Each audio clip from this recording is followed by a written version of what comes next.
Hey guys, so let's jump in. All right, so this image is already edited. I've just used my base presets. If you guys want to see me editing, then I have a ton of other editing videos, but I can also definitely make one that's exactly for this. So usually when I apply my presets, I just go into luminance and then I tone down brightness. It brings back a lot of the detail that could have been lost.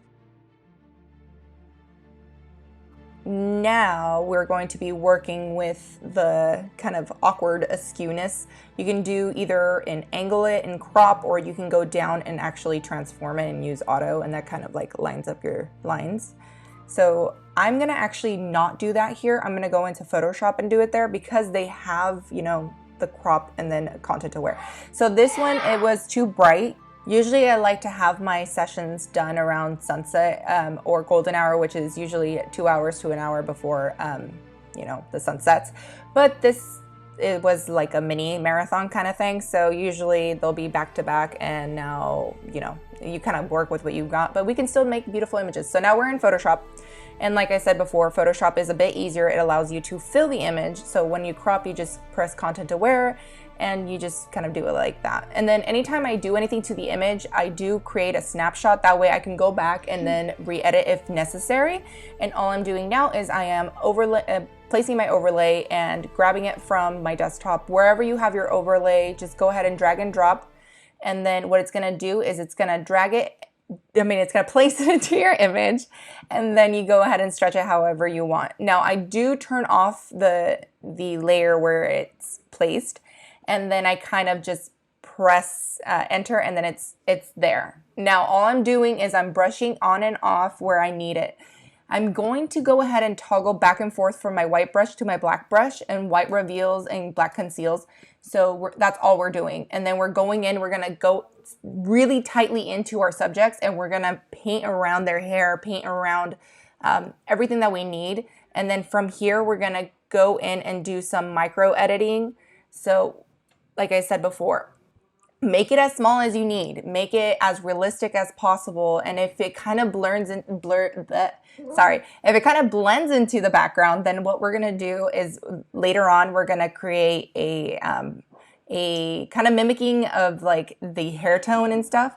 So don't worry about that. We're just gonna keep going. We're gonna do this for a while. It does take a long time, but we want it to look like as realistic as possible, especially depending on what kind of background you have or what kind of overlay you're placing, then it just depends.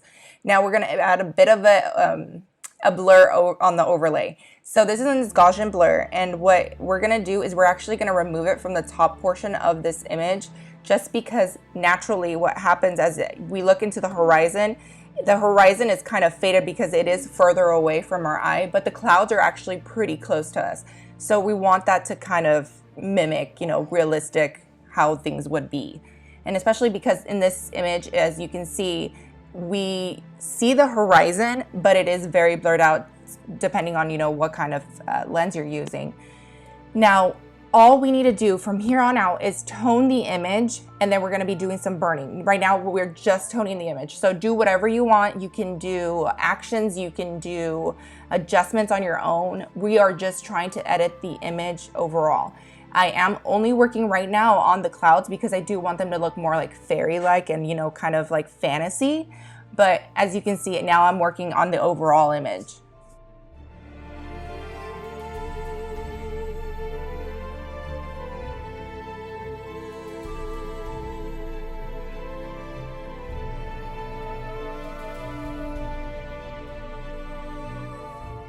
So here's me using the colors that are already in the background palette. All you do is you hit Option down and then you select that color with your brush. And I'm doing this on a brand new layer, so I just created a new layer and then brushed it on. So all of this, I'm going to go ahead and go back into the background and just kind of blend it. I grouped this, so I pressed Command G and then grouped and named it Sky. That way I know what I'm doing. Now I'm gonna work on his hair, because when you have images that are blown out in the background, it kind of creates this halo effect. So all I'm doing now is I'm just blending all of that in. So I selected the color in the background, and then I'm just painting it on to where I see fit. And then I'm using, again, just dropper tool if you want to use it. If you want to use your dropper tool, you just hit I and then you select the color. This this is a little bit different. So what I'm doing here, I'm still working on the same layer, but I changed my blending mode to luminosity. So it's not creating a harsh paint-like look. It's more toning down the brightness. So if you can see in his hair as I'm doing it, it's not painting it on like the whole image. It's just doing it to the highlights. This is a great trick if you have like images that are super blown out, but the subject's face is okay. Just like their background or like certain areas. That way it's not eye grabbing attention kind of thing where the whites aren't, you know, super stark white. So that's a great tip. I have another video, which I'll link in the eye, about blown out like highlights and stuff, which goes a little bit more in depth. And then all I'm doing here is I'm burning his hair and her hair. That way it doesn't look so, man, what's that word? Like faded, I guess. Dehazing, basically. So if you guys work in Lightroom, you know the dehazing. Again, I am just toning the image overall, so I get a uniform kind of look to it.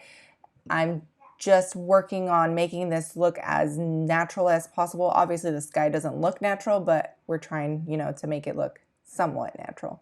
And by dodging and burning, we're creating the depth that would be naturally there. So behind her head, where the image was originally kind of bright and it brought through those whites, what I'm doing is I'm burning it down towards the horizon, and that way it looks a lot more realistic and more dynamic.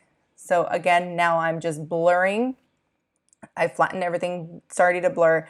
And the reason why I'm blurring is because I want to take away the focus from the foreground and a little bit from the background. And all I'm doing is I'm just painting it on just so the HSL kind of looks like, if you can see the purple kind of creating a bit of a haloing between the grayish blue. I just kind of want that to not be as so stark. So you kind of do that to taste, and then you can flatten. And now I'm just going to go through and use a preset, an action. And what this action does is it just kind of creates a light and airy feel. And this one's from Paint the Moon. And so is the Poetic Mist one. And you don't have to do this. This is just for toning purposes because I like how these actions look. I'll definitely link the actions below. And then let's see. So I'm just, again, toning. And that's really what's going to make your image look very uniform and not as fake. And what I'm doing here is I'm just going in using a skin softening program, which is, this one's Portraiture 3. You can also do this with Gaussian Blur, which I'm going to be doing a video later on about. And then what are we doing now? We are just showing you everything we did, basically. So let's go ahead and see what we've done. So in doing this, I actually noticed that her hair wasn't like the most perfect, or her shoulder was looking a little like over painted.